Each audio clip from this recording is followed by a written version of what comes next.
Yo, nɔvi lɔlɔtɔwo le etowo nyigba dzi, nɔvi lɔlɔtɔwo le edusia dome, megado gbe na mi le Kristo Yesu ƒe ŋkɔa dzi. Le Kristo ƒe ŋkɔa ta, ŋkeke nyui ɖe gasu nye kplo si egbea, eye miatsɔ akpedada na Mawu ɖe yeƒe dɔgãmawo siwo le wɔwɔ le nye kplo ƒe agbɔ gbe sia gbe la ta. Alléluia. Miakafu Mawu ɖe ta.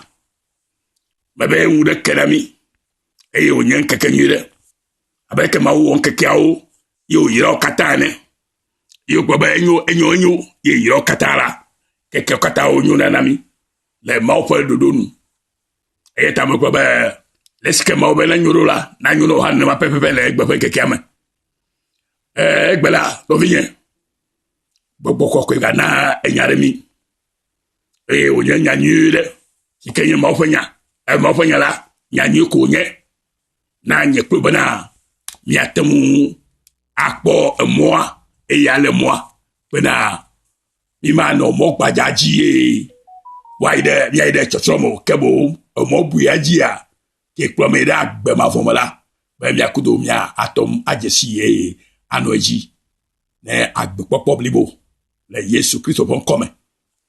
Nɔvinye.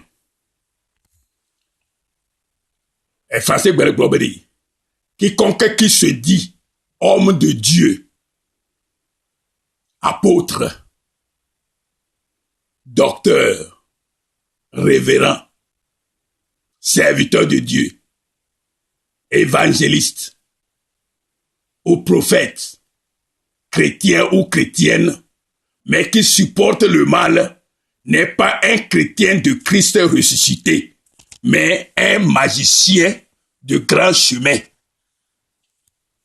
Male gbɔgblɔ be enya si me xɔ gbe ɖe, ya aƒetɔ be mama kpli wò ɖe, ne wo hã nànyɔ azɔ ɖe, elabe aƒetɔ kpɔ be ɖe, wole mia flum gbe sia gbe, woxɔ miaƒe ga wuliwuliwo le mia si kekeŋ ye vɔ woatsɔ ɖi ƒo golo tso wo. Menye nenema ya aƒetɔ dɔ mi ɖe dɔ agbe me o. Wole magiki wɔ na mi gbe sia gbe ke miaƒe ŋkume mekɔ o. Ne Mawu me ʋu ŋku na mi be miakpɔ la, mi metɔ le kpɔ ge o. Elabe woantɔwo menya nya o. Wole va gblɔ dzimetɔtɔ ƒe nya na mi be miatrɔ dzime ɖe. Ne miaƒe ŋkuwo na ʋu ye miadze si wo la, womele gbɔgbɔ na mi gbe ɖe o. Ke woada ŋkɔ gaga ɖe wo ɖokuiwo dzi ɖe yame, woatsɔ miaƒe ŋkume flum. Aƒetɔ ɖe fiam be manya be Togo dukɔa me la, magic wɔlawo sugbɔ wole pastorwo dome. Eya ta egblɔ be quiconque qui se dit homme de Dieu ou serviteur de Dieu, chrétien, apôtre, chrétienne ou évangéliste, mais qui continue de supporter le mal, n'est pas un chrétien de Christ ressuscité, mais un magicien ou une magicienne de grand chemin. Amesia kele gbɔgblɔ be yenye Kristo tɔ, yenye Mawu tɔ, yenye Mawu ƒe dɔwɔla, yenye apostolo, yenye docteur, yenye Kristo tɔ nyɔnu ŋutsu la, vɔ wogakpɔtɔ nɔa dede ɖe gbegble dzi, alo wogalɔna enugbegble wɔwɔ, alo wodea ɖe nugbegble wɔwɔ dzi, ɖe ƒodota ɖe gata, ɖe vi ɖe ta la, womenye Kristo tɔ o. Si tso Kristo ke ifɔ la nukuko dome la, etɔ o, ke boŋ magiki wɔla kple afakalawo siwo wowɔ ɖoko gala mo ƒe ŋkume la, yewo nye. Ne wo Kristo tɔ ɖe, eye gbadea gbegble dzi, alo nu ke mele teƒe o, yewo ya gadea dzi la, ɖe wo ƒodota, ɖe vi ɖe ta la, ke Gbɔgbɔ Kɔkɔe be ma to nɔ be ɖe, wo ya menye Kristo tɔ, ke nye Kristo ke fɔ le ame kukuwo dome keke tɔ agbe la, menye Kristo ma tɔ nenye o. Ke magiki wɔla ƒe ye ƒe yomedze la nenye. Wo Kristo tɔ ɖe, wo pastor ɖe, wo kele doko yɔ be yenye Mawu ƒe ame. Ne nugbegble wɔwɔ, edea nugbegble wɔwɔ dzi, nu keme teƒe gake le dede ɖe dzi ɖe, be ɖe wo ƒodota la, ke menye Christo toke cho Christo ke fora kuko to malato o ke magic wala e fakala yere yen e ta je la troji megbe ne le kokona ba fano Philippe me ide ba o ya gbo fele Samaria lu to amowa ne ba egle do fa gba tamani to ku kwa sirike afi wo gbo be c'est no bien ya ko bla fimon o be Philippe ay de maonya globe le Samaria Samaria to mala America la fima America Samaria to me esema ye oyo belka Simon kenya fakala magic wala onye negle do fa gbare ta me enyi bukwe masire ki agoma la ko efuma ke wuchu ade si unko enye Simon va no Samaria duame enye afakala honko adele epe nukunu wota eye unto danko de do kujiba yenye ga eye to danko de do kujiba yenye galo abareke fakala gero legbe abareke magic wala gero legbe yo do gbogbo fa siwi yo kutira sima bare e chiama ko korere yo fa simo ye mi amegoro mi jo yo me ona akoro ko wonya apostolo gao onye doctor gao yo nya ya kweke amekai na ko onye menyao no bi mega pasoro teto gbo bi ma fe te pe arbe hey ana nukuru gaga wom ya megero o pase do vivili amo kata kude ewu ame nkuta okle ame glo ha kurewu sia eye o da nko de jibe ame sia nye mau pe wuse si oyo na be wuse gala enye ma be asimo nye amere sikenye mau pe wuse gala Wamenye mau musekata to gloro be mau musekala. Wamenye pa mau ye mau musekata to. Eye oboba amo je yo me bibibibi. Ela bena enaba wo nukuna to ope epe afaka kala pe nukunu o me. Le gbesi agbe. Eye amo je yo me. Ni quoi? Dominye. Quiconque qui se dit homme de Dieu, serviteur de Dieu, apôtre, docteur, évangéliste, pasteur, sentinelle, que ça se soit, que je ne sais pas, mais qui supporte le mal, n'est pas un chrétien de Christ ressuscité, mais un magicien de grand chemin. Yeoye, magique wala oye. Fele ya bon kuma funu obi nyo kaba me yelo akpo do gbegbe me ken bo ma o ga me suba ma o le da sile oti de kelka eye bi ba go bele tesi Philippe le ma o nya gbom le do ame eye lukunu ojo somla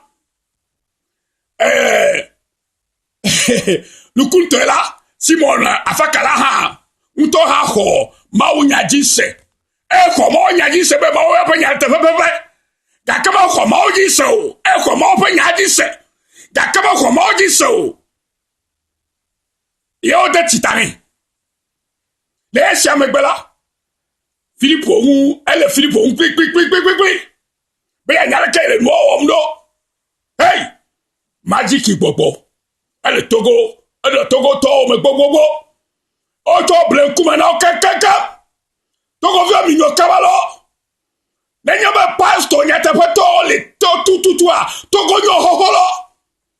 togonyo hoho Voilà on les supporter mal begle on les supporter begle la be magique wala oye eye sike apostle bubu si onye duka Johannes Petro ocho Jérusalem va Samaria la nde jo afima o va pere Philippe Unti ayo le Bedona de amota o de chitana mo kero eye o da sina mo ji o khobo kokoi si mo ta la fima ya mo khobo kokoi o la me trɔ le eƒe dzime o. Vɔ eva tsɔ eƒe ga ke wòkpɔ le tsɔ va le apostolowo nu ble be wone sa gbɔgbɔ kɔkɔe ne yi hã. Ne yi hã ya da asi ɖe ame dzi li. Ne amea ne gbɔgbɔ kɔkɔe ne ɖoe alakpatɔ, usutɔ, ameblela. Woawoe ɖɔ Togoa na mi gbe. Ena Togoa tsi nene. Eya na be nugbegblẽwo gale dzi yi le Togoa. Nɔvi nye kaba. Ne mia kpɔ ɖeɖe kpɔkpɔ la su mia si. Ebe esi Simon kpɔ be wona gbɔgbɔ kɔkɔe amewo to apostolo ƒe asidada ɖe wo dzi me la, ena ga apostolowo eye wògblɔ na wo be mina ŋusẽ sia nye hã ale be ame sia ame si ma da asi ɖo la naxɔ gbɔgbɔ kɔkɔe. Mede se na gbɔgbɔ ma le Yesu Kristo ƒe ŋkɔme. Menya Mawu, mexɔ mɔ dzi se, xɔ Mawu ƒe nya be Mawu ƒe nya le te be wòmexɔ mɔ dzi se o, kaka ne matrɔ dzi me o. Ke le wo ti kliklikli be yanya leke wole dɔ wɔm ɖo. Nɔvinye, ŋkume ne kɔnɔ kaba lo. Le Togo nyigba dzi, Togo vi ke ne nyea, Mawu le Togo ta ŋkume ne kɔnɔ. Laba ame yawo la, wogba kpɔtɔ le dua me gbangbang. Eye woda ŋkɔ ɖo ko dzi be wònye gã. Mikpɔ nyuie le wo ŋuti ameblelawo nye. Elabena wole asi da ɖe nugbegble dzi gbe sia gbe. Ke ne nya se kabe menye kristotɔwo nye o. Ki tso Kristo ke fɔla mkuku dome keke tɔ agbe. Tɔ la me nyo magiki wɔlawo nye lo. Eya ta egbe be ɖe. Nu yawo ɖo ŋuti ne be ɖe. O ɖo ŋuti be wo ŋutɔ ƒe wo gawo ɖe. Miatsrɔ busutɔ nenye. Dzudzɔ tamevɔɖi ɖo ɖe ne nado gbe ɖa ɖe aƒetɔ la ne natsɔ wo edzi natsɔ do ya atsɔ wo susu vɔɖi sia ake wo. Mikpɔ leke ame si ke be de tsita. Ame si ke be xɔ Mawu ƒe nya. Xɔ Mawu dzi se o ye trɔ dzi mo la. Eva be ne sa gbɔgbɔ kɔkɔe ne. Mi kpɔ leke nye magikitɔ le Togo hã o. Mikpɔ wo alo. Mi de si o. Ne ame le nye kristotɔ alo nye pastor alo nye apostolo alo nye nukake wo nye o. Yo le nugbegble dzi de ko la, o menye kristotɔ o lo. Ne o ha nye kristotɔ, vɔ ne anye nugbegble dzi de le Togoa koa, ke o ha menye kristo tɔ. Kristo ke fɔla mkuku dometɔ o lo. Ke magiki wɔlawo yo me ne dze. Eye menyo. Eya tatrɔ le zime gbe. Ese gbe ya. Aƒetɔ ƒe gbe yi. Na kpe ɖe ŋuti o. Ne na trɔ le zime lo. Ne Togoa ne nyo na mi. Megblɔ be ne nye pastor ame wo. Nye o le Togo nyigba dzi o wa nute o le nyadzɔdzɔ tafli la. Miaƒe Togoa la nyo xoxo. Togoa la nyo na mi xoxo. Gake wo gbe. Elabena wonye magiki wɔlawo le vi ɖe dim. Woƒe magiki wɔwɔ me. Ŋutsu la monu fli Togoa. Nɔvi nye ŋku na ƒo nɔ. Wotɔ la no dzro nya yawo me. Yi la agbalẽ ya me Romatɔ ƒe meɖeku dɔwɔwɔ ƒe agbalẽ. Eta me nyi kpukui ame eta me nyi kpukui ame asi ɖekea heyi gɔmea nahle. Alɔtɔ ɣi tata fan. Nahle dɔwɔwɔ ƒe agbalẽ ta me wuiade hã kpukui wuiade. Esi ke nuka Paulo kple Silas hã oyi ɖe gbedoɖaƒe. Wodogo nyɔnu le afakala ɖe nyɔnu le tsa afi ma. Mikpɔ miahle nyo ɖe miatɔ miase gɔme labena enya ɖo la nɔ dzro me ye la tɔ se nya gɔme.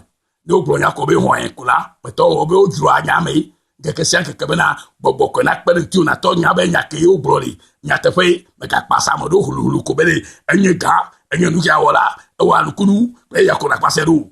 Nya Mawu ƒe nya me le nenema o. Ye ta me le nyateƒe agblɔ nɔ ya lo. Yesu Kristo ƒe ŋkɔme. Mawu le ya mi kem. Ke mi se mia nɔvi Yesu yo. Oyina Mawu lolo. Afɔdzi lolo ƒe gbe. Tso True Forgiveness Mission. Ɔsɛ la ne to wo katã lo. Mawu nɔ kple kata. Ega yi za ɖe Yesu Kristo ƒe ŋkɔme. Amen.